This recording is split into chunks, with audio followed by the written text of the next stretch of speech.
So in this lesson, what we're going to be looking at is actual interviews. And this is just going to be a very general overview of interviews because we're going to be doing actually several videos or several exercises revolving around interviews, mock interviews, and sample questions, things like that.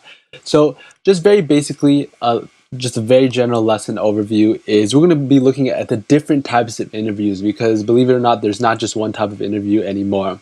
And we're going to be giving you tips for some of the more unique ones, right? So the different types of interviews, and I'll talk about each of them in detail as they come up, but there's the open interview versus the closed interview. We have faculty, administrator, or medical students conducting the actual interviews, and we have MMI versus traditional interviews. So I guess the thing to talk about is open interview versus a closed interview. Open interview can be thought of like this, and generally they will specify what type of interview you're going to be going into right when you're invited for an interview.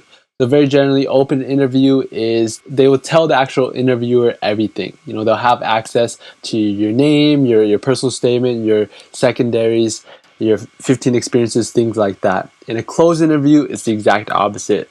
They may only have access to your name, and that's it. And there's in between. There's semi-open, semi-closed, where it's somewhere in the middle. It's somewhere in the middle where they have some information. They may have a personal statement, and that's it. Or they may not have your grades, things like that.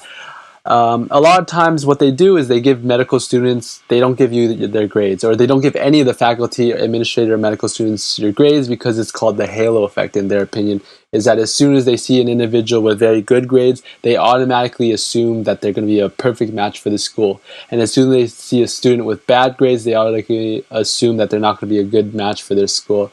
And so that's why a lot of times your stats are kind of not even into the equation. But don't think that your stats aren't eventually used to decide the ultimate decision, because kind of how this works is this. Your interviewers are like your advocates. You want to impress them because what they're ultimately going to do is fight for you. But how well you do is going to determine how much they fight for you. So what they're going to do at the end of the day, and this is how they generally work, is they're going to write a letter. They're going to write a letter about you, what they thought about you, how much they thought you should go to the school, and they're going to rank you. They're going to rank you, let's just say on a score of 0 to 10. And they're going to bring that back to the committee, and they're going to review everything again. You know, they're going to have everything ranked already, your personal statement, your secondaries, your interviews. Everything's going to be ranked, and generally you just get a score. And so, it has to be fairly structured. It has to be fairly strategic in the way that they select students.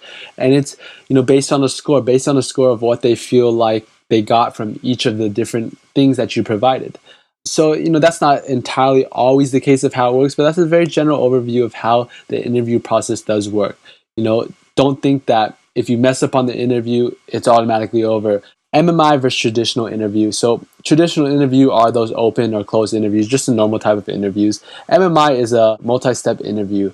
And what they're trying to do, what they're trying to look at is they're trying to put you in these different situations. So generally how MMIs work is they put you in different stations. So they put you in many different stations. It's kind of like prison. You hear a buzzer and you move to the next station. And although it sounds very bad, it's actually very nice. So pretty much you can imagine it like this. They each ask you a different question. So instead of one person asking you the same question, you're being asked different questions in each of the stations.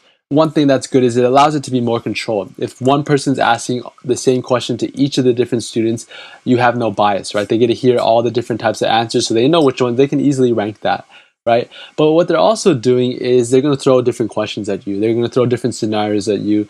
MMIs are kind of focusing more on, I would say, actual personability, like how good of an actual person are you, how personable are you, how easy are you to interact with. You may be working with teams, you may be teaching somebody something, so it's showing at a much more different level as opposed to the typical traditional interview, which kind of really focus on still like the personal statement. Why do you want to be a physician? What can you bring to our team? Things like that.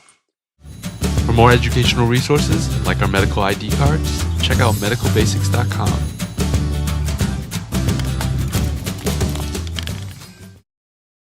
So just to talk about an open interview tips, and then we'll talk about closed interview. So most of the questions will be a rundown of your application.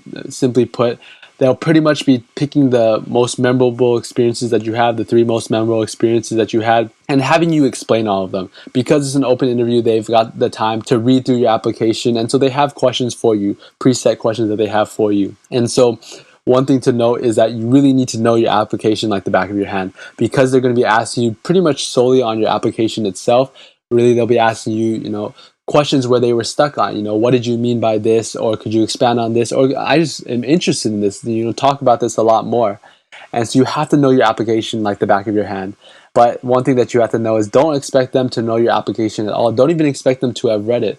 In many interviews, a lot of them are physicians. They have very, very busy schedules, as you can imagine. And so a lot of times they are reading your application on the spot. They're reading your application while you're talking. So don't also be offended if they're doing that, right? They are busy people. They have lives as well. And so they may not have had time. This is not their only job. Their only job is not just to read applications or interview you. They are taking their time out of the day to do that. And so, don't take it to any disrespect, but also another thing that you have to remember is that don't expect that they know things. So if there's something that needs to be explained, take the time to explain it. You may not have to go into as detailed of a description, but do explain it a little bit more.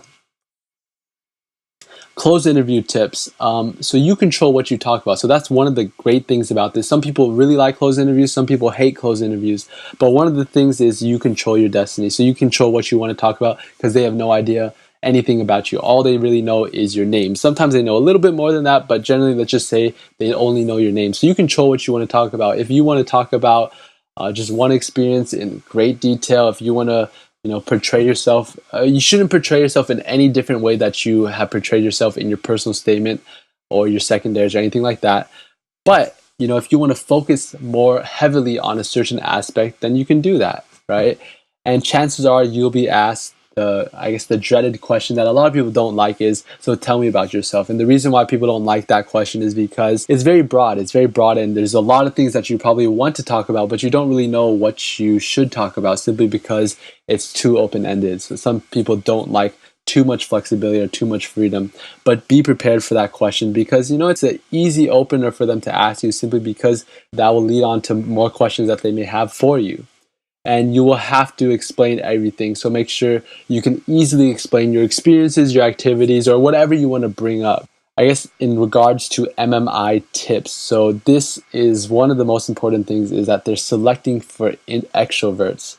So this is the only time that I'm going to tell you to fake it if you have to, but you have to fake it. If you are not extroverted, you have to fake it, at least for the day. They're selecting for extroverts. They're selecting for people who are very personable, who smile a lot, who are very easy to talk to. So if you're not any of those, you have to be it at least for that day. One of the things that you should be aware of is not necessarily a tip, but you may be paired up with an actor. So they may give you situations where these are actually situations maybe ethically based. There's different type of MMIs, more ethically based or more just basic question based, similar to a normal traditional interview. And you're going to treat this like similar to a closed interview, because they really know nothing about you. Generally, they know nothing about you. There may be a couple individuals within the MMI that do know something about you, but chances are they know nothing about you. And always, this is for every interview, not just MMI, is you have to smile. You have to be happy, even if you are so tired or unhappy, you don't want to be there, whatever the case is, smile. Be sure to check out medicalbasics.com for more educational resources like our H&P notebook, and don't forget to subscribe to our channel for more tips and lessons.